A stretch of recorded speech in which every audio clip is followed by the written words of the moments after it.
slam you, he didn't bump you, he didn't nudge you, he rubbed you. And rubbing, son, is racing. And welcome everybody to Locked On iRacing. It is the interview episode. I am Peter Wilkinson. I'm here with Braden Martin, but we are joined by an absolutely amazing special guest, Daniel Gray. How you going, mate? Oh, g'day, mate. G'day, guys. Going very, very well. After an interesting day of racing, we've recovered well. Oh, we'll talk about that soon. Don't worry about that. I'll just quickly have to talk to this idiot that's with me. Braden, how you going, mate? Yeah, I'm here, like I'm present. So I don't know if I'm all here, but no different to any other week, I suppose. For those listening in the future, when we release this is while Formula V's are on in Aussie Car. We're both very much watching this very intently. So if we just stop talking for a while, you know something's exciting happened. But Daniel, welcome. Tell us about your stream today. What happened, mate? It was fantastic, man. We did 5 races, so in every race something went like very wrong. Like we got a pit lane speeding penalty because the line and the cone on Road Atlanta don't match up. Oh no! Just a bunch of like really unfortunate things in a row went very wrong. But it's okay. We kept it positive until the very end. That was when got a little bit less positive. I did happen to catch the end. I thought I'll just pop on and have a look and see how things are going, seeing as we are talking to you tonight. And I think I ran in right at the end where there was some expletives going, and so I'm done. I need to go. It was a good time to jump in. Oh, it's been like, I feel like I do a pretty good job on stream of keeping things like pretty positive when it's going wrong. And to be honest, for the most part, it's because I genuinely don't mind that much when things go wrong. But yeah, 5 in a row today. I think we had probably the all-time greatest stream rage of all time. This was good. Okay, so now we've completely thrown the run sheet out from question 1. Let's go back to the start. Who is Daniel Gray? Daniel Gray is the world's most handsome and talented iRacing streamer. Don't Google that, but that's what the rumor around town is, at least. It's alright, we don't do fact checking on this show. I stream iRacing on Twitch 6 days a week, and looking to do some YouTube stuff, but I've been saying I'll do that for like a year, so who knows? Oh, come on, YouTube, mate. It's easiest. You just cut your clips and send them over, don't you? That's all you do. It's the part where I have to actually bother to edit a video, but things go a bit wrong, I think. I understand that problem all too well. Don't worry about that. So apparently you're slightly known for your tardiness on stream, and we're going to say how did you even make it here on time tonight? But for those who are playing at home, you didn't actually make it here or not. No. How did all this come about, I was about mate? 10 minutes late. I'm absolutely shocking. I was the last person to arrive at my own birthday party this year. So like I am hopeless. I'm so bad. I feel like I'm the type of person who just wants to like go, but then if I have like a thought to like do something or when I want to do something, like, oh, I'm gonna do it now, I'm gonna like write this down and do this, and it results in me being late to pretty much everything in life, I think. Well, that's okay. It's all good. You made it here tonight. That's the main thing. Yes, it's the right night. And I was only even. 10 well minutes done. late, so that was pretty good. Yeah, look, and honestly, we had Braden only just woke up, and me, I only just sat down to look at the questions. So you the more time in the world we had, the better. Anyway, perfect. So we're just sitting here watching races. So it's all good. Perfect. What's your first memories of racing games? So I've played racing games pretty much my whole life. So my cousin Dylan, who lived around the corner from me, we were both only children, so we sort of grew up pretty much as brothers. And every single day after I had school and he had school, I'd go around and we'd play. It was either Colin McRae 1 on the PS1, Toka Race Driver. All those kind of games. So we played those pretty much every day. I remember I was so proud of myself when I finally passed the license tests and got like the highest medal in Colin McRae Rally. That was probably my first racing game achievement. But yeah, absolutely love those games. I really want to go back and play them very, very soon. It's been too long. It definitely has. I grew up with Gran Turismo. That was my jam. But yeah, Colin McRae was definitely else special. We've talked about before, Toka and V8 Supercars was amazing. Did you always race with a wheel back then, or were you hand controller, or even 100%. The way I did it, mouse and keyboard? 100% hand controller. On the PS1 and PS2 we were playing with controllers, and we'd always go split screen, and he'd absolutely thrash me, but he had 5 years on me, so You know, he was a lot older than me, so basically he was cheating. You know. Now he's got like he's got like 4,000 iRating in iRacing, so he still beats me. It's very annoying. But That is. But no, a lot of Gran Turismo as well. After that, then I progressed into Gran Turismo. The Gran Turismo that I have for most memories with was probably Gran Turismo 5 when I played that in high school, and that's when I started playing with a wheel as well. Early high school. Okay, no problems. So you never did mouse and keyboard? I never, only for a tiny bit when I had a version of R Factor 1, which I definitely paid for back then, as everyone did back then. And had the I think, what was it? Was it the OSR V8 Supercar mod for Mount Panorama and the V8s? And I did a bit of keyboard driving on that. Yeah, not fun. So for those who were wondering what that oh no was, we just had our top 2 locked on cars crash and get stuck together, and couldn't get apart at the corkscrew in Laguna Seca. It wasn't very fun. They're having a Daniel Gray kind of day apparently. So what other games were you always into racing games, or did you play anything else along your way? I think I had a period in high school there where I'm like, racing is silly, and I just started playing like FPS games and stuff. I played a lot of Counter-Strike. I used to play that heaps. Some GTA Online and all that kind of stuff. But a lot of Counter-Strike 1.6, and then eventually CS:GO. I've always sort of enjoyed competitive games. I think that's why I love iRacing so much. Every game I've always played, they're barely ever story driven. They're always the type of games where you can you verse people online and you can win and all that kind of stuff. I think I'm very competitive. Yeah. There's a massive it's a good way to be. There's a massive glow up of GTA 5 role playing on Twitch at the moment, which I find interesting. It seems to be getting massive backing behind it. That's the thing about Twitch. It sort of seems to go through metas. Like you had the Among Us meta where everyone was playing that, and now we've moved on to all the biggest Twitch streamers are playing Rust. Now we're playing GTA roleplay, and I'm just happy to be off in the sim racing part where we don't do that. Yeah, the legend himself, Jack Hutto, who I started a podcast with a long time ago. He's been in role playing for almost a year now. I reckon he loves it. He almost every night. Apparently, it's super GTA addictive. role-playing. I've never done it, but apparently it's super addictive. I can't do addictive things. That's why I just stick with iRacing. That's not addictive at all. Yeah. No, not at all. It's cost me a small fortune, but that's okay. And now I'm obviously doing content for it almost hour round at the moment. It feels like. So when did you first get into actual sim racing? That's a tough one. So I asked my dad for like 2 Christmases straight, can you get me a Logitech G25? That was the wheel that I wanted. Which, to be honest, is basically the same as a G29 these days. They haven't really changed. Yes. But my dad finally got me one, and then I joined a Gran Turismo 5 league back in the day. It was nextgg.com, and we had forums, a little community and stuff, and I think I told them all I was like 18 years old, even though I was actually 14 because I was embarrassed. I don't think any of them believed me, but they were too nice to point it out.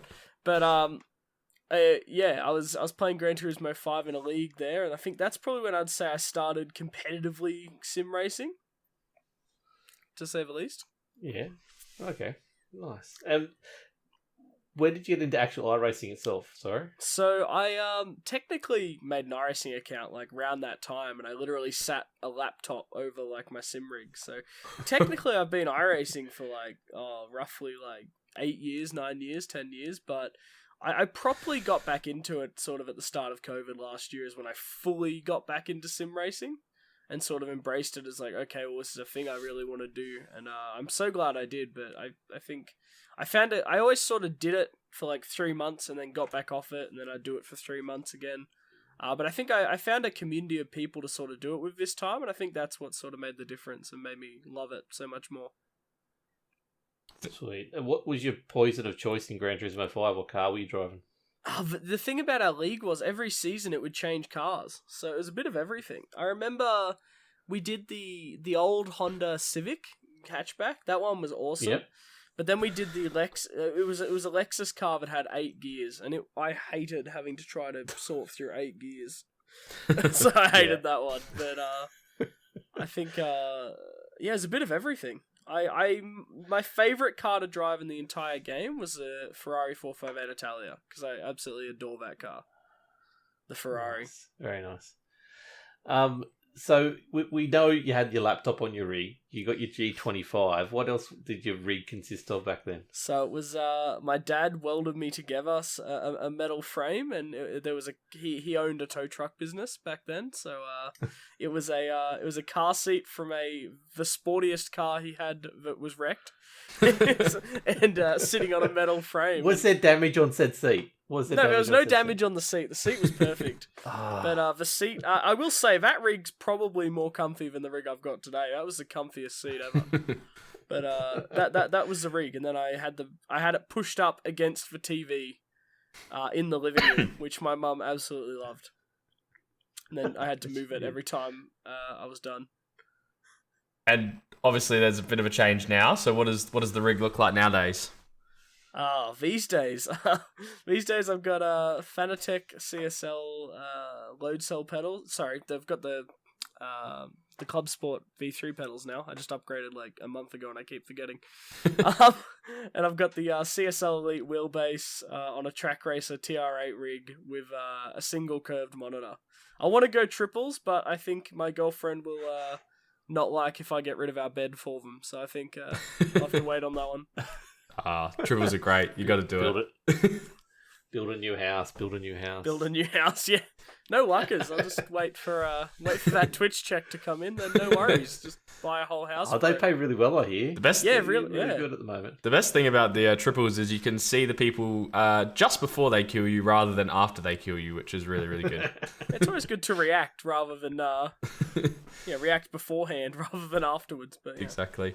So for those of those of you listening who don't know or haven't seen Daniel's stream, where there's a nice "Where is Daniel from?" counter.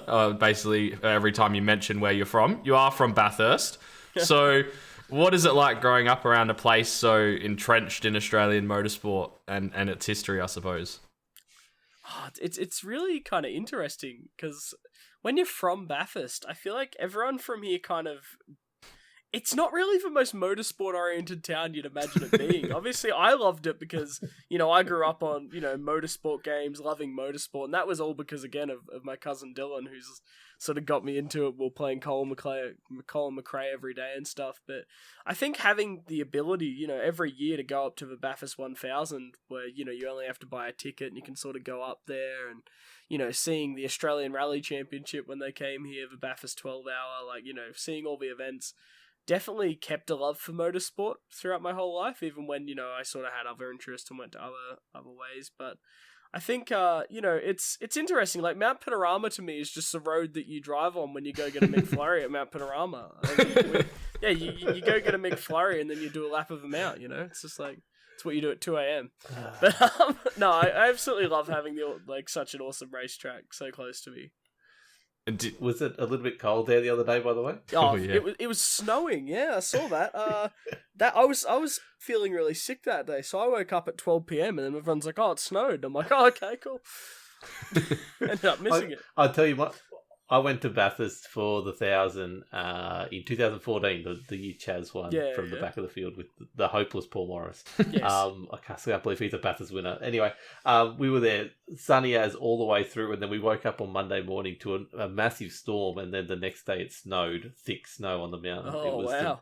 the most, and this is in October, and it's the most bizarre thing I saw. And then the photos from I think, what was it, last Tuesday or Wednesday, really brought that back. Oh, so, were you guys camping up there, or were you guys at a motel? No.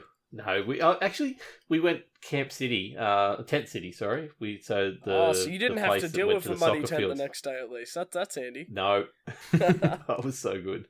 Best money I ever spent, because it was a short walk into town, and the bus stopped right out front to take us to the track. So. Not that we were ever in the tent very often. Apparently, the parties at Tent City are pretty wild. Did you get involved? I didn't get into any of the wild ones, no. But that year we were there, so they've got the massive big breakfast shed that were there. We were sitting around having breakfast with all these people, and the guy we're talking to got the Formula One experience that year. and the Formula One was going around the mountain, and we're waiting for him to watch him do this thing, and all of a sudden he's the next person to hop in it for the experience because he won it, and it's come down the chase and come around to head in the pits, and there's just smoke billowing out the back of this F1. Poor bugger. So he missed out completely. Ouch. So poor guy. Yeah, but no, we didn't. We were in town all the time, so we missed out on the crazy parties. Did you figure out a favourite pub in town? No. You didn't go to the Oxford. No. No, I don't know which one we went to be honest. I was quite drunk at that stage. I'll throw it back to you, Brad. You keep going, mate. Daddy was just trying to work out if he would have seen you out there in 2014. I think that's we'll go to that. Peter was the guy either head down on the table or something like that, I think. That doesn't probably narrow it down in Bathurst, I'm assuming. There's a few of those on race week, yeah. Do you have any awesome moments or anything really memorable from watching races at Bathurst? Anything that sticks out? Oh, I've got a couple of moments. Obviously, when I was little, I'd pester my mum or dad to take me to an autograph session or get a model car signed or something. There was one time where I tripped over onto Craig Lowndes, and he found that quite funny. That was quite embarrassing for me as a kid. I managed to trip over onto Craig Lowndes, asking him to sign something. So I fell over with a texter in my hand, just kind of held it up once I tripped over. But other than that, not really. Seeing Fabian Coulthard's crash at the chase when he flipped over 12 times. I was at the chase when that happened. That was wild. That was probably the biggest crash I've ever seen up there. He was just trying to do the jump. Come on. Yeah, he's just trying to do the jump, and he missed it, poor bugger. I think when you see crashes like that in real life, it does actually bring up wow, what these guys doing is actually insane. Yeah. Oh yeah. I think sometimes you take for granted, I think, the risk that they put themselves at, because so often they have crashes, they walk away like there's nothing wrong because the cars are so engineered to protect them from things like that. But when you see a really bad one, it just reminds you they've got some balls, these guys and girls. 100%. I think Romain Grosjean's F1 crash did that for so many new fans too. Absolutely. Have you had any real life motorsport experience at all, apart from driving the Bathurst track to get your McFlurries at 2-3 in the morning?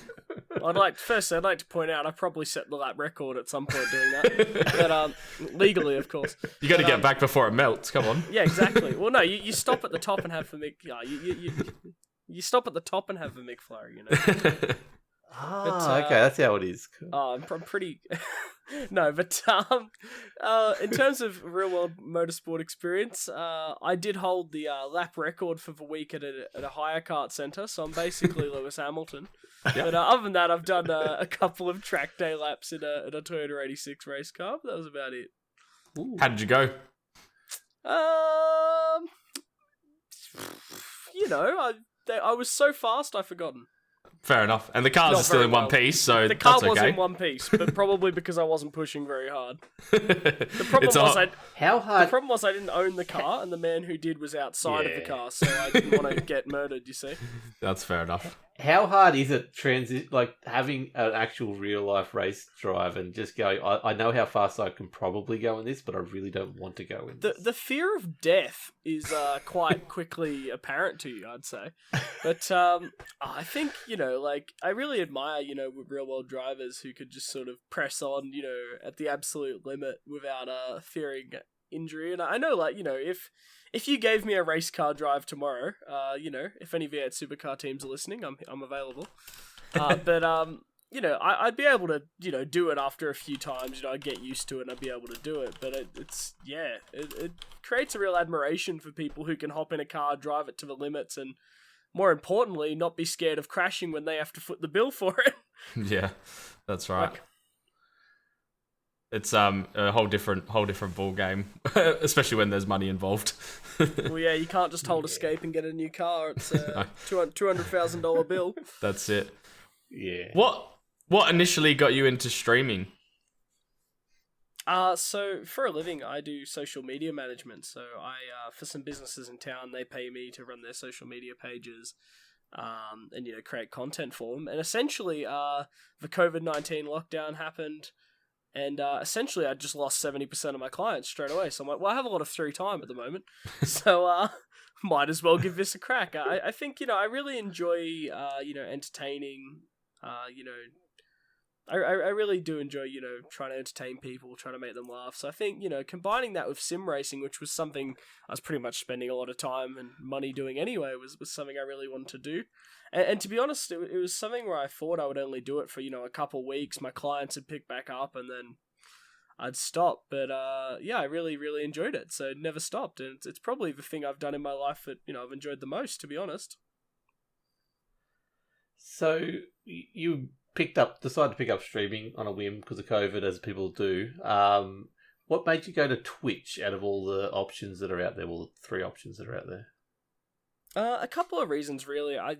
As a user, so it was between Twitch and YouTube for me. I mean, obviously there's some other platforms and some other options, but to be honest, Facebook's more of a meme than anything. But it was between YouTube and Twitch, and as a user of YouTube's sort of live streaming platform, I just get so frustrated. Like, it's so hard to find streams. So I guess I just didn't want to stream on a platform where, like, if I just want to see a list of iRacing streams, it's so difficult to do that on YouTube compared to Twitch. So I think I just want to be on a platform where it specializes in live streaming more than anything. And then at the same time, I've always, I did want to make YouTube videos, and I still do want to make YouTube videos. And having those be separate is something that, allows me to diversify the platforms, which is why I wanted to do it as well. I was fine with the streaming on YouTube as well. Like, the live chat is really difficult to work with, especially on mobile devices. Like, you basically 100%. can't watch full screen without having half the video covered if you're trying to keep up with any kind of chat or anything like that. That's something that really turned me off of it. Oh, 100%. And I think as well, like, with Twitch, there's a real sense of community, like, with my stream, we really do have a community that sort of hang out and we're friends, and then, other streams have communities that kind of interweb with, my community and all that kind of stuff. And I think Twitch is really community-based. And Twitch does do a good job of allowing people to sort of foster a community, I'd say, more so than YouTube. Yeah, Twitch was built for community, which is where it came from is far different to what YouTube is. So I just wish Twitch would have that thing where I can put videos up and people would be able to find them and you'd be able to do it like YouTube, because then you'd just be able to sit to one platform. But you talk about YouTube a bit. What type of videos do you think you would like to make on YouTube? I'm not really sure. And there's a lot of sim racing YouTubers that I watch, and like to be blunt, there's a lot of sim racing YouTubers that I really like, but like their videos are just, to put it simple, they're just too long. Like, to be blunt, like someone will do a wheel rim review and it'll be like 45 minutes, and I'm like, I'm not sure how you talked about a wheel rim for 45 minutes. Like, but I don't need to know the clickiness of every single button, But so I think, just making content that's foremost entertaining, and secondly isn't too long. So, I want to do some stuff. Like, at the moment, I just recorded a video where it's like an iRacing car sound quiz. So I grabbed 2 of my friends who stream and pitted them against each other in like a quiz to see who could get the car sounds in iRacing first, or that kind of stuff. So, wow. So some more short form content like that, where it's more about the entertainment and, not taking sim racing as seriously as some other channels who, I think sim racing's taken really, really seriously on YouTube especially, and I think I just want to create stuff that's entertaining and a bit of fun, I think you have the right energy for that kind of content as well. Like, after watching your streams for a while, I think it's almost taking the mickey out of the seriousness of how serious sim racing has sort of become, really. And I guess it's that racing is serious, and racing drivers and people like that are pretty serious kind of guys and girls, and I guess we've kind of fallen into that as well, like trying to be the professionals, and sometimes we got to remember that we're not. That's the reason why we're sim racing. Look, I think it's an interesting one, because sim racing, it means everything to me. I absolutely love it, and when I win a race, like, I'll be screaming, because I'm so happy that I've won a race. So it's not like sim racing doesn't mean a lot to me. It means heaps, but I think at the end of the day, it is still, it is a game. And I hate to say that because people hate when you use that word. We're gonna have people with pitchforks now. Thanks a lot. But like it at the end of the day, it is, it's a simulation and it's awesome and it's fun and it's as close as a lot of us will ever get to a racing career. But I think, there's no reason why we can't just have a bit of fun with it. There's no reason why after a race we can't just all line up and go over the Bathurst jump together. Like this is Absolutely. So I think. Yeah, that's it. But at the same time, there are a lot of pro sim racers who stream who have 10k iRating, 8k iRating, and those guys, for them it's not about entertaining a community, it's about being the best in the world, and if that's how they get their enjoyment from sim racing, that's awesome. And at the same time, I have such an admiration for those people. I like the people who can be the best in the world at sim racing and dedicate almost every minute of their life to practicing. It's incredible to see how amazing sim racers have gotten. Yeah, it definitely is. So I'm going to go completely off book again. Twitch, what's your setup look like in the background? Me and Braden have both spent hours and hours and hours trying to get just the stream working at times. Like, what do you use to actually capture the video and put it up there? So this always makes people cringe, about live stream, but I use Streamlabs OBS instead of OBS, which makes people really cringe. Yeah, there you go. That's the end of the interview. Cringing. Thank you, everyone. Yeah, Let's move. So to be honest, I've got a Stream Deck, which is down the bottom to my left there, and other than that, it's to be honest, my stream isn't very, it's well designed, because by trade I'm a graphic designer, so I can design things quite easily, but I don't think it's the most high-tech stream out there, but I don't think it necessarily has to be, but I think, it's Streamlabs and one gaming PC, which is struggling its little heart out to not skip frames. Nice. I won't tell you what I've got then. I did start with Streamlabs OBS for a while there as well, so it's all good. I know how easy it is and how simple it is and how still beneficial and how easy it is to work. And anyone who's getting into streaming, it's a perfect place to start.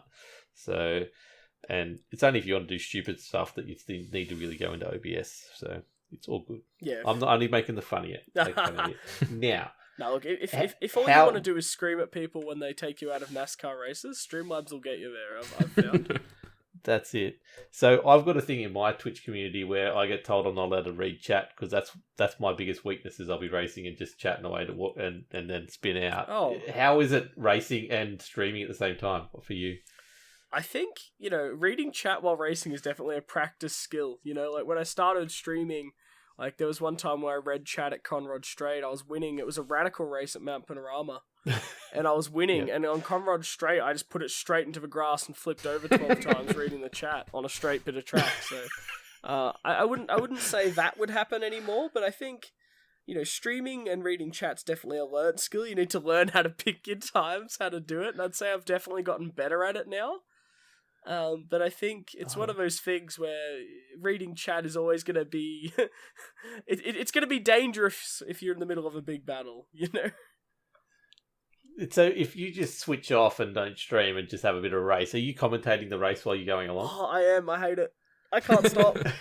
I'll be in Discord with, my mods and we'll just be hanging out and one of us might be playing Counter-Strike and I'll be doing a race. I'm like, oh my god, we've crashed here. And they'll be like, why are you Daniel, you're not streaming. Calm down. I can't not commentate now when I race. I'm so used to it. I've gotten into the bad habit of, even if I'm not streaming, because of the overlay I use for caps, the chat and the viewers box and stuff still comes up on the right. So even though I know I'm not streaming, my eyes dart to the right on my right monitor to see if anyone's talking to me. I'm like, why are you doing that? No one's going to be chatting. You're not even live. Oh man, it's one of those things. Every time I close iRacing, no matter if I'm streaming, I always press the button on my Stream Deck to change the overlay away from iRacing and stuff. It's yeah, I think that's when these guys decided to finally do the 12-hour enduro with me at Bathurst. That's the first thing they noticed is you just don't shut up, do you? And I went, no, because I'm just always think I'm streaming, so I'm just always commentating, always telling myself when I'm doing. It's more that I'm doing bad things. There's a mistake. Why did I do that? And they're like, yeah, so. I completely understand as we watch another Locked On car spin around at the corkscrew. Excellent. This is a great night. But I think Let's get back. Yeah. Well, I think on that, it's yeah, like, I think when I start talking, when I start commentating races and there's no one even in Discord, that's when there's cause for concern. But at least I don't talk to myself that yet, too. you know. Pete talks to himself because no one listens anyway. Well, So as long as no one That's talks it. back, mate, you're fine. I do a solo podcast, or I used to anyway, so it's all good. I talk to myself all the time. It's great. But no one talks back just yet. So you just reached 2,000 followers on Twitch, which is an absolutely amazing effort. Congratulations on that. What did it feel like to get to the 2,000? It was an interesting feeling because I think to get to 2,000 is amazing, especially in the amount of time I've done it. So it's interesting because I think for me at the moment, like, all my goals, my one goal is Twitch partner, and we are like, the average for Twitch partner is 75 without raids, and I'm at like 73.9 right now. So it's like, I think because like I was so close to partner when I got 2K, I didn't really get to stop and sort of think about how awesome it is.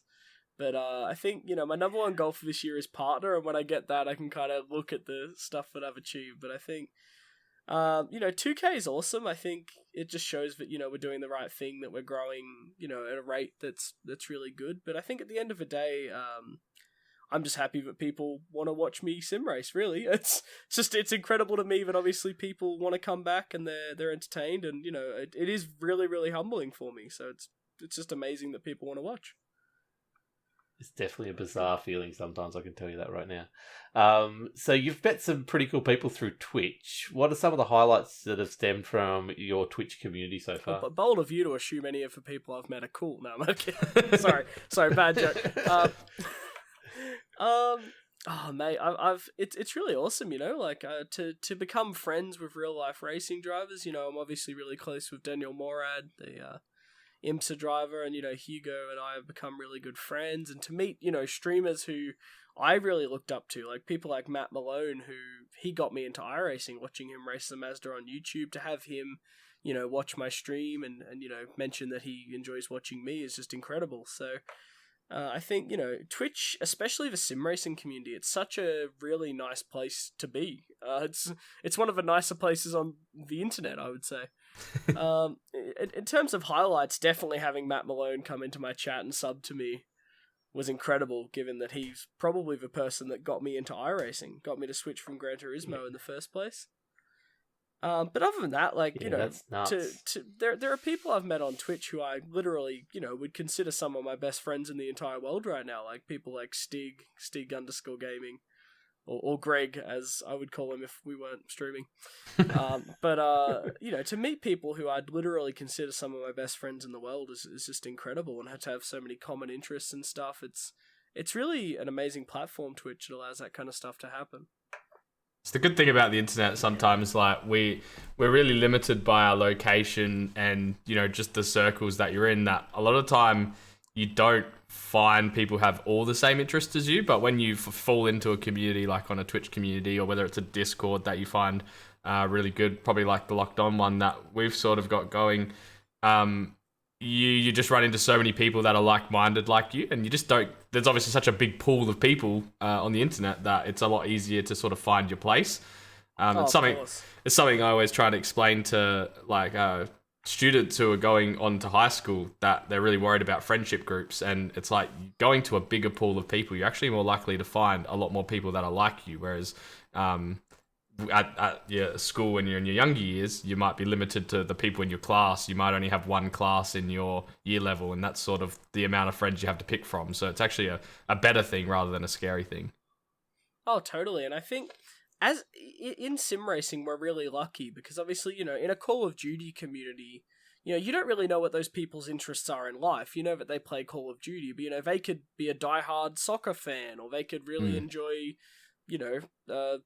religious study. I don't know, I'm just coming up with interests, but it's not necessarily that people praise George Clooney while we're here, but praise our Lord and Saviour George. With sim racing, we're really lucky that, we all enjoy playing sim racing games, but beyond that, it's a fairly safe bet that, we all have the common love and passion and interest for motorsport and cars. So it's a really unique opportunity with sim racing that, you know, when you join a Discord, you know, like a streamer's Discord or like my community or any sort of community in sim racing, you know, you've all got that common passion that goes beyond just the video game that you play. Yeah, well, that's our Discord. We invited Ira into our Discord from Aussie Car, and all of a sudden, all of us are playing hunting games. None of us have ever played a hunting game in our lives, but all of a sudden, we're up till 2 a.m. playing hunter game called The Wild for no apparent reason. It's wow, just because we like, obviously spending time together. Let me just say that sounds terrible. I'm not spending time with you guys. Obviously, you guys sound lovely to spend time with. But the hunting game, I don't know what you guys are doing there, but okay. You'd be surprised. Oh, I have zero interest in hunting in real life. I would never be able to shoot a poor animal, but there's something about that game. Yeah, I don't know what it is. It's just, anyway, that's a whole different podcast. We'll go into that later on. Don't worry. So we mentioned before Stig Gaming. How does it feel having someone as amazing as Stig Gaming spotting for you in races now? Oh my god, he is. What is it like? Like, obviously, you know, Stig and I are incredibly close friends. You know, he's absolutely an awesome guy, but for those of you who don't know, Stig used to work in NASCAR, both over the wall as a pit crew member, and he used to spot for some real life NASCAR drivers and teams. So to have him sort of guiding me through the oval stuff has been so invaluable. We'll get to an oval, and he'll be like, yeah, so on this oval, Dan, there's like this little bump on turn 2, and you get your wheel into it, and it'll turn the car around, and like, he knows just like all these like, he's like the oval track whisperer. He just knows all these things that like I couldn't even begin to know how to figure out. So it's been awesome having him guide me through oval races. And I think every time I win one, I feel like I'm just his puppet basically. He just tells me what to do, and I'm sort of the sack of meat between the steering wheel and the seat that just executes his commands. But it seems to be going really well. So for anyone who hasn't caught one of Daniel's streams while Stig is spotting for him, you have to check it out. It was literally, I was blown away by how interesting it could make watching like an oval race, even compared to just a normal oval race, which aren't normally my thing. But listening to like every little detail that he gives you, the way that he could tell you where the cars are, if the car's got a run, how many car lengths behind or tenths of a second behind they are. It just made me look at oval racing in a completely different light. It was actually incredible. Yeah, everyone says that. Like, obviously my streams are road racing streams, so that's what we do, like, probably 90% of the time, 95% of the time. And to have these road racing guys in my community be like, nah, do an oval with Stig, get Stig to spot. Like, they want to watch oval, and just to hear him spotting more than they want to watch, like, road racing, which is what they like. So it's incredible. Yeah, well, even the E-Series last year before, whenever it was, anyway, last year. So Scotty McLaughlin, I was watching his streams, and cool, yeah, he's one of the best drivers in the world, especially in a V8, watching him go around. But it was just so much more fascinating listening to his spotter and the relationship they had, that he just 100% trusted whatever he said, and he was feeding him the exact information you needed at the exact right time. It's just, phenomenal, the jobs that people like that can do, and the difference it can make to you in your racing. So it'd be great. I have to catch one of these streams because I like my oval racing and I need to hear more of Stig then. So you've had some really big ups with racing and you've had some big downs like we talked about today. How hard is it to deal with that as a streamer? We talked about what happened today, but how hard was it to actually, keep yourself up all that time until the end? I think it really depends, I think iRacing, I think you boys might agree with this, iRacing more than any other game or almost any other hobby you'll do has a unique ability to either make your day amazing or ruin it.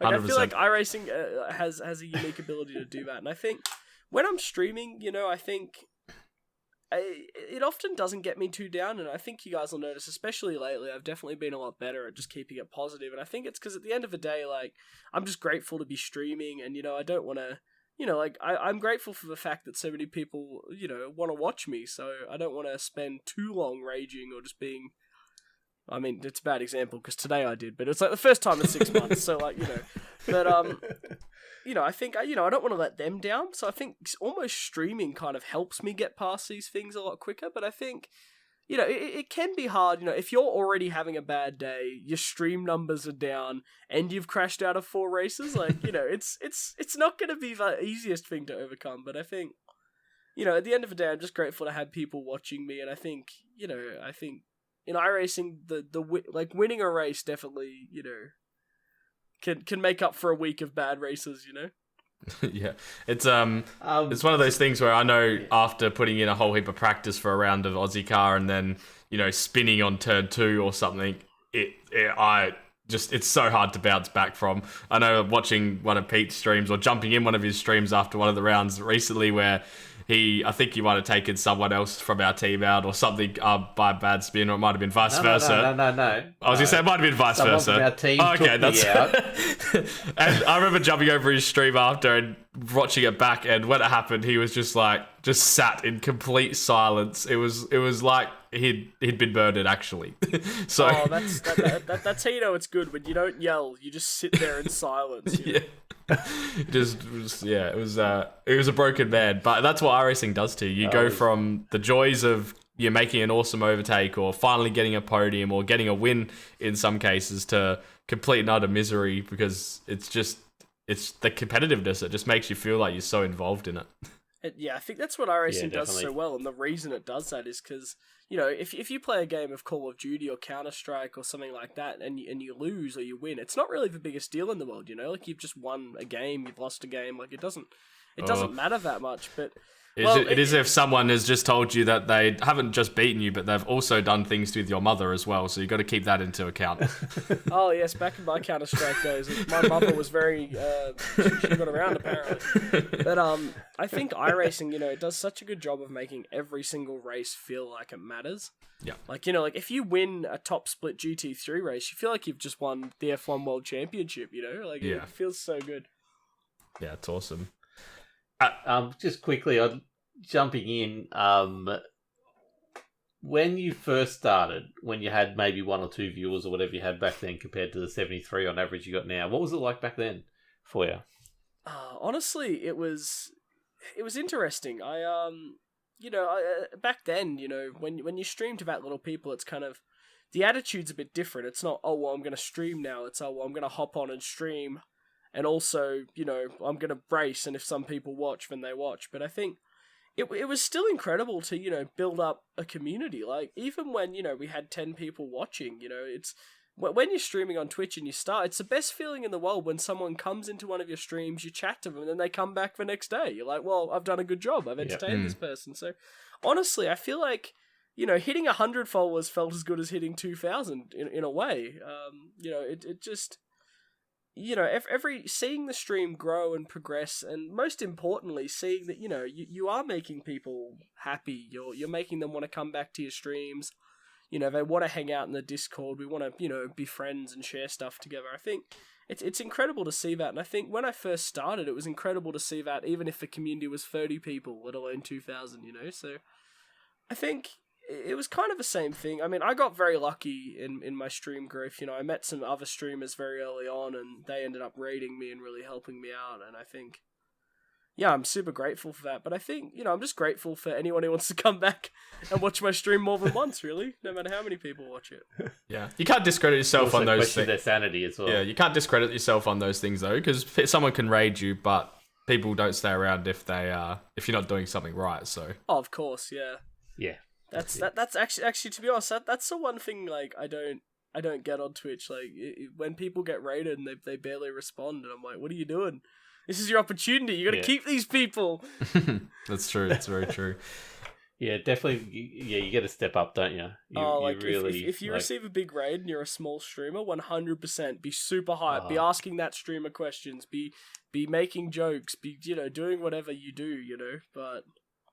Show them the best. Like, obviously, don't be someone you're not, but show them the best of you. Show them the best you've got to offer, because you try to win those people over. Absolutely. Was there a conscious decision to start streaming almost full time? Was there a point in time where, obviously, you said with a lot of your customers falling off from your social media role? Was there a conscious... Do you remember there being a point where you sort of went, I'm actually going to commit my time to this and take it a bit more seriously? And was that difficult? I saw it was growing sort of month in, month out.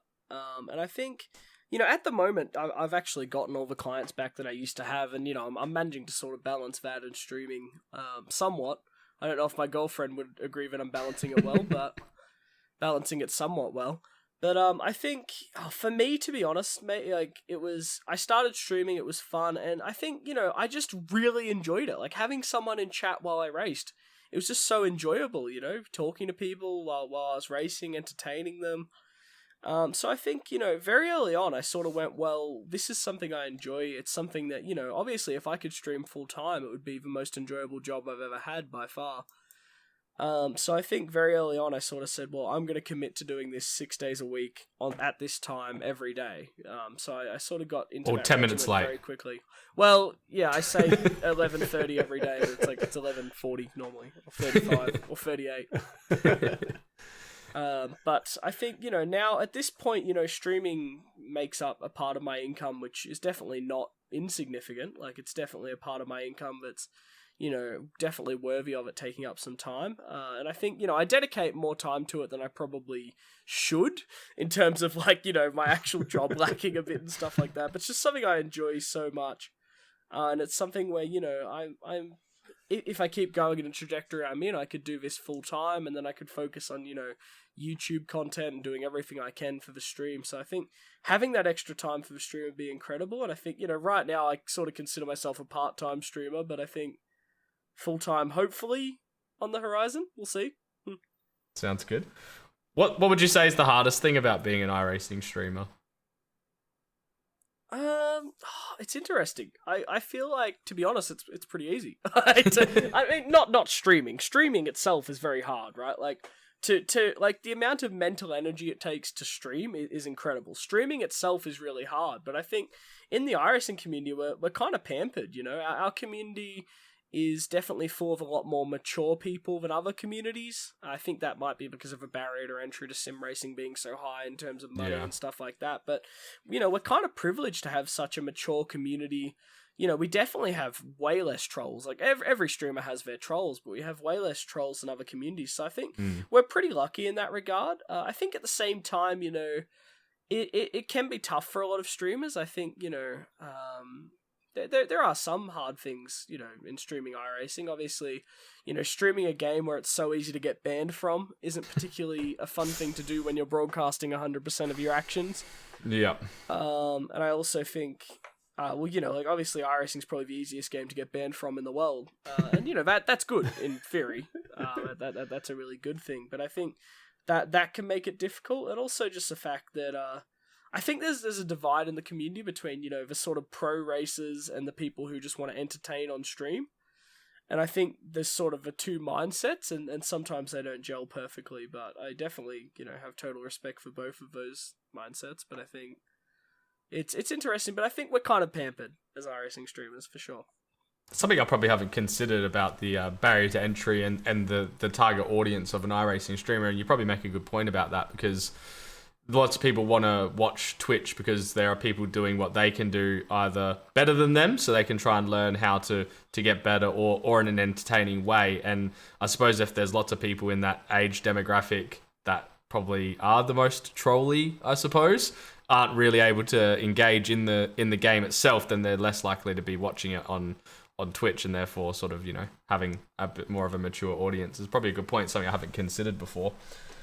Well, yeah, I'd say iRacing probably has the oldest age demographic of, most of the categories on Steam. Like if you look at Call of Duty and stuff, having like 10-year-olds, 11-year-olds, 12-year-olds watching isn't uncommon at all. Like that's probably most of your audience. Yeah.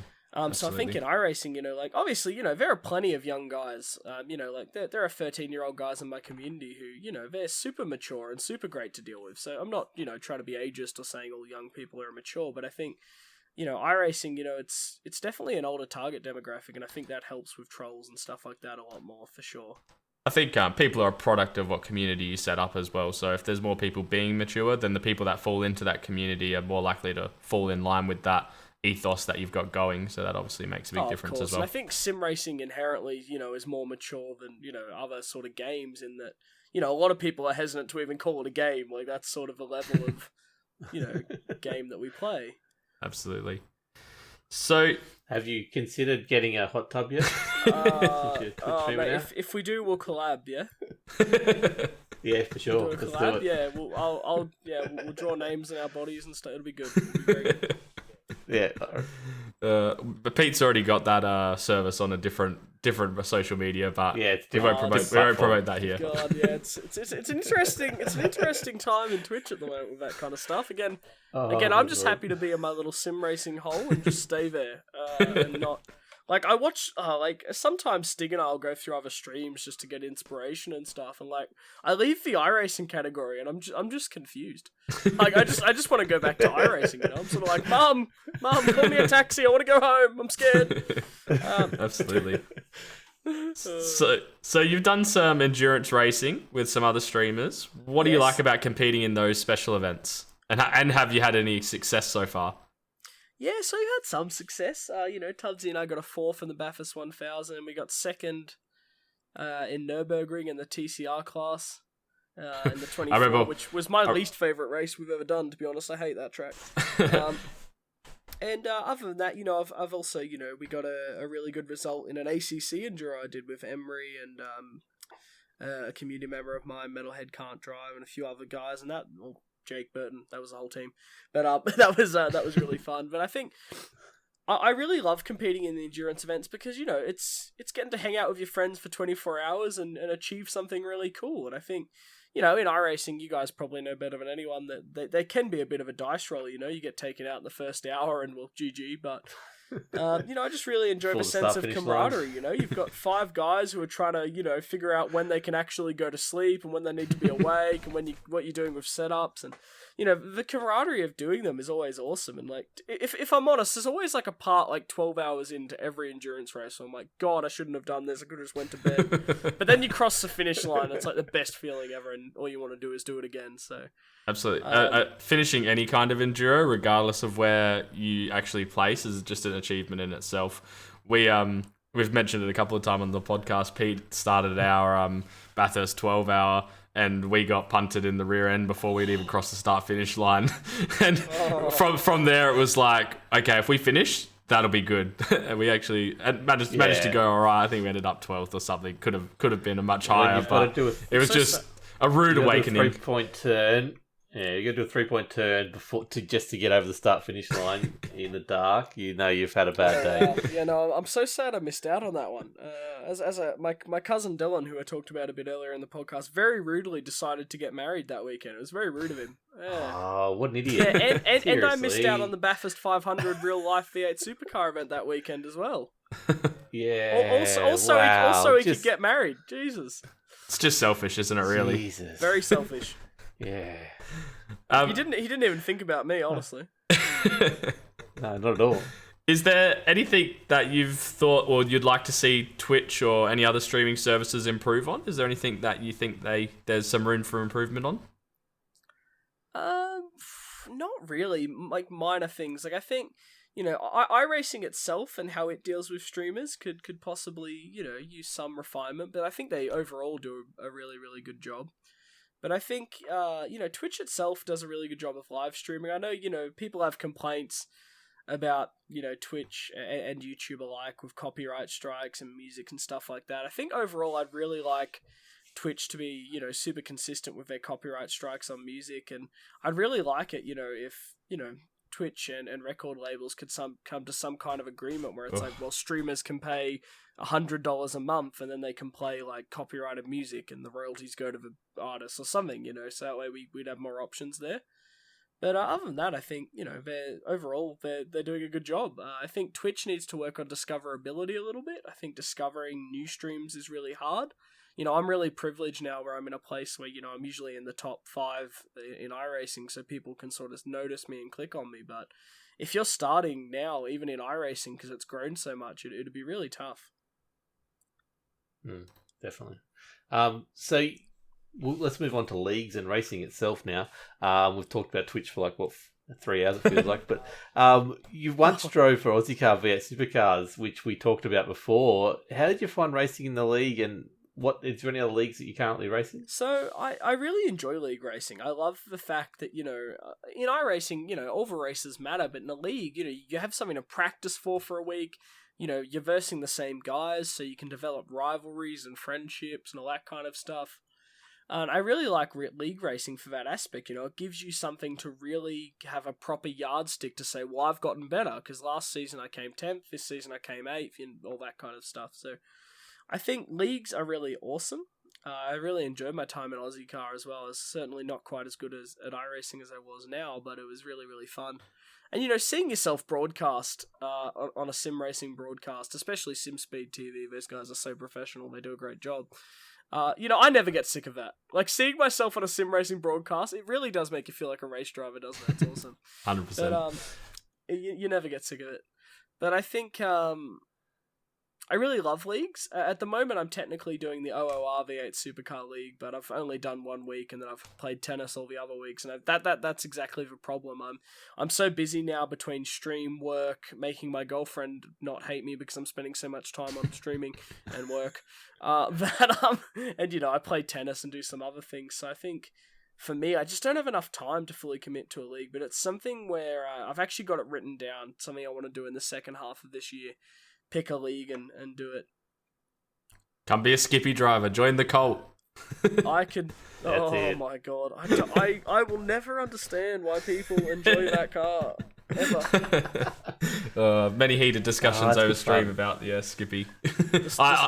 I was completely convinced that you've rigged your car bracket to make sure the Skippy did not pass the first round, because there's so many people in the Skippy cult. How they didn't vote for the Skippy is it's a disgrace. Yeah, I told them all that there was a party on that they had to attend away from the vote. There's something about. Yeah, so you go. There you go. I was going to say there's something fun about knowing that any part of your car is likely to fall off at any point in time when you're racing around the track. I have that in my road car enough. I don't need it in iRacing. That's okay. So what is your favourite car and track in iRacing? Oh, can you guess the track, guys? Oh, it's not. Let me Silverstone. I absolutely hate Silverstone. Actually, no, Mount Panorama is my favourite track in iRacing, and honestly, like, I know I live near it, so I'm a bit biased. ! Bathurst, but I think it's what other track is like it, guys? It's like a roller coaster. Nothing. Like it's amazing. Like corners like the cutting and the S's and trying to get Forest Elbow. You look at it, it's like, oh yeah, you just turn left, go onto the straight, and then you realize that the whole thing is cambering you into a wall of death. And then I hate that damn turn. Yeah, everyone hates that damn turn. But it's such a unique track. It's like a roller coaster. I absolutely adore it. It's interesting that you hate the Nürburgring, but have so much love for Bathurst, because there's certainly some aspects of the Nürburgring that mirror what Bathurst is like. Look, to be honest, guys, I'd probably hate the Nürburgring less if I spent the time to properly have a go at it, but... Yeah, that's fair enough. But, I think the Nürburgring... The reason I don't necessarily like the Nürburgring is because it's less of a racetrack to me and more of like a scenic road, in that I get the irony that Mount Panorama used to literally be a scenic road, and it still is, but... I think, the Nürburgring, like, you race it, but it's not like... How do I just... It feels like you're driving fast on a country road, if that makes sense. Like, every corner, you're kind of reacting to it, and it's I don't know, its flow is interesting to me, but I get why people love it. Like, it's an obsession like Mount Panorama is, I guess. In terms of favourite car, that's such a tough one to answer. I used to love driving the V8 Supercar, but I've kind of gone off it just because the iRacing official races are so long. That's a really tough question to answer. So Skip Barber, excellent. Let's move on to the next question. Skip Barber. Oh my god, that I'm sure that's what you said. I'll edit it in later. That car is so good that they stopped using it for the racing school they built them for. That's how good that car is.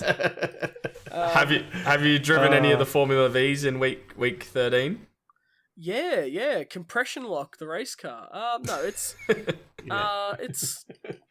I don't know how to feel about the Formula V. It's one of those cars which, very much like the Skippy, is terribly unfun to drive, but probably quite fun to race. That's probably a fair assessment. Yeah, fair. But I think, in terms of favourite car in iRacing, probably the GT4 these days. I love those cars. GT4, Macca and Porsche. Yep. I'll give you that. That's good enough. We'll go with that. What's your dream track or car you'd like to see in the Adelaide, service? hands down. Adelaide Street Circuit. It's going to be tough now that it doesn't exist The one that anymore. doesn't exist. Well, it used to exist. It existed 3 months ago. And... Yeah, till political parties got themselves involved. Adleidians. Sad day for us here in Adelaide. Yes. I don't care about politics, but anyone who will put back the Adelaide track, elect them. I think that's what a lot of people feel like at the moment, so you're not alone on that one. No, Adelaide is a track that, it's just phenomenal. It's just, in my opinion, one of the world's best street circuits. In terms of cars I'd like to see in iRacing, I'd love to see some Super GTs from Japan. Or stock car Brazils. Interesting. Yeah. So, one thing that's pretty unique to your stream is you've got a pretty creative intro and exit to your stream, thanks to your very talented partner, Harriet. How did all that come about? So my girlfriend is a singer-songwriter. She's phenomenal at what she does. So one day I'm like, oh, Harriet, I really want an intro and outro song. Could you maybe do this for my stream, make it a bit funny? And then, I don't know how easy it was for her, but an hour later, she's like, oh, here you go, I made this. And I'm like, oh my god, this is the most perfect thing I've ever seen. It's great. It talks about Pringles. It even references me being late to everything. It's amazing. Then, of course, for the video, we've got me standing in pit lane eating some Pringles, because why not? I was going to say, how did that come about? Was that an interesting thing to film? Just head down to pit lane and have yourself there literally just chomping on some Pringles? Well, I was going to do a full skit where it's me on Mount Panorama, and then I realize I've got a stream, so I run home and get into the sim rig, and that was going to be the whole thing. And then I got lazy, so I ate some Pringles in pit lane. Makes sense. Pit lane at the bottom of the hill, so a lot less walking or driving. Well, we filmed one at the top actually, but it was too windy. It looked very bad. And this is my favourite question. How many dad's lawns have you ripped a skid on? Oh, well, how many dad's lawns have I threatened to rip a skid on? I mean, the thing on Twitch is, right, your audience obviously gives you gives you a fair bit of shit, and, it's all in good spirits, it's all hilarious, but, I had to come up with some insults so that I could, tell them back where it's clear that, we're joking, but, I'm just, it's not going to get you banned. Insult back. So the two I go with is your mum's phones are prepaid. And I'll rip a skid on your dad's lawn. I would say I've threatened to rip a skid on many, many, many dad's lawns. How many I've actually done it on, that's a mystery and tied up in several police reports. So something we can't reveal on today's podcast. Yeah, yes. What can we expect to see from Daniel Gray in the future? Oh, maybe a YouTube video at some point. Who knows? No, definitely. No, definitely some YouTube content. I've got some very exciting stuff in the line, in terms of merch, but it's not merch how you traditionally think of it. It's going to be interesting. That's all I can say on that. And then some very exciting sponsorships, which my viewers will be able to win some interesting things with as well. Pringles? But, a Pringles sponsorship, that would be phenomenal. I already have some Pringles underwear that I found. I bought that off wish.com. That was phenomenal. But no. Okay, listeners, make it happen. Hashtag Pringles for Gray. But no, I think the thing, the main thing for the future is, the stream's going to keep going the way it is. I'm just going to keep slowly, making improvements, whether it be a new webcam or something, to make it better. Along the line, really. Have you got rid of all that Coke that was given to you by the listeners? Coca-Cola, yes. For those out there. Yes. Viewers. Wow. Unfortunately, I'd be able to sell it for a lot more if it wasn't. So 260 cans of Coke given to me as a joke from my viewers on my birthday, because I prefer Pepsi and they know that. So I've gotten through one 30-pack, so only 230 cans left. So. Oh, Pepsi Max is the go-to drink. Do not at me. Pepsi Max is the go-to drink, but apparently in America it's way different, way worse or something. So I don't know. There you go. Yeah, that's okay. It's America. Who cares? Oh, that's your whole audience. Oops, sorry. Look, you're apparently known for your bad life advice. Have you got any bad life advice that you give to our listeners? Yeah. If Wilco and the one Dwayne ask you to hop on hop on their podcast, tell them no. Politely Okay, and cool. politely, or maybe even aggressively decline. Oh, no, they're kidding. It's been a blast, but just figured, I'd use the opportunity to make fun of you guys a little bit. That's all right. Everyone else Okay, does. we're used to it, don't worry. Yeah, that's our shtick almost. Especially after watching the race tonight. Who should we get on the podcast next? That's the open question for you. Anyone? Bruno Carnerio. That's a one man you need on this podcast. Bruno BCM21 off Twitch. There you go. Not only does he have real world driving experience, but he can do some freestyle rapping for you as well. Whoa. That's what we need. We need that 100%. Look, Daniel, thank you so much for your time. We're over the hour, which is where we try to cut it off anyway. But we have got the end of the question somehow. Look at that. Oh, well exciting! Done. And it's the only time I've ever lasted more than an hour as well. That's new records. Yeah, I know. Well, your girlfriend will be very impressed. Let's go. Where can people find you, and what do you got lined up? Plug anyone, anything. This is the place to do it. You can find me on twitch.tv/thepiltdownman. No, I'm sorry. Daniel Gray 10 on Twitch, one word. It's also my name in iRacing if you want to come wreck me out of a race because I called it a game and not a simulation. Other than that, just come hang out in the streams if you enjoy it, then go from there. Where's that YouTube channel people can find all that YouTube content at? Oh, it's buried deep down. It's buried deep down. It's guarded by my inner demons. Okay, sweet. No problems at all. Thank you so much for your time. We'll quickly plug our stuff and then we'll wrap this thing up. Braden, I keep on going to call you Dwayne now. He's mentioned Dwayne. Where can people find you, mate? Yeah, so if you want to come watch me, probably not stream the Skippies tomorrow because I'll get too serious and be too nervous to do it, but I'm sure I'll just stream some stuff over the weekend. You can find me at twitch.tv/the1dwade. And if you want to hear me talk rubbish about football or cry about my team sucking as usual, you can talk to me on Twitter at Braden Talks. Sweet. You can find my stuff at Locked On Lads on Twitch. If you head over there, I'm trying to do some day streams, but it's not really working at the moment because I've got too much work on. But I was even just considering doing a painting stream today because that's all I was doing all day anyway. But we'll see what happens. You can check out all our stuff on Locked On. Bob Ross in the Is that you? Is that you, Bob Ross? No, not really. It could be. I've never seen them in the same spot. You can find us. Happy little trick. That's it. It's true. Locked On Lads on Facebook is the place where you can find all the other stuff as well. Now I'm just throwing everything out there. LockedOnLads.com/Discord. Get into our Discord. There's really cool stuff in there. And if you're not like Daniel and you like hunting games, come and join us. We're hunting every other day as well. So that's got good stuff like the cooking channel and all the memes channels and all that kind of stuff, and tech support, streaming advice, all that sort of stuff. LockedOnLads.com/Discord. It's also linked in the show notes. Other than that, you can find me at Wilco's Chill Zone on Twitter. Rarely, sometimes. I did some tweets today. I don't know why. Just felt like it. But look, thank you, Daniel. Go check out his streams. Go get him to partner status so he can drag everyone else like us up with him. That'd be great. Thank you, Daniel, for your time, mate. You've been a legend. It's been a great chat, and we'll talk to you again soon, hopefully. Yeah, no wuckers. Join the Skippy cult soon. Yeah, hopefully. See you. Bye.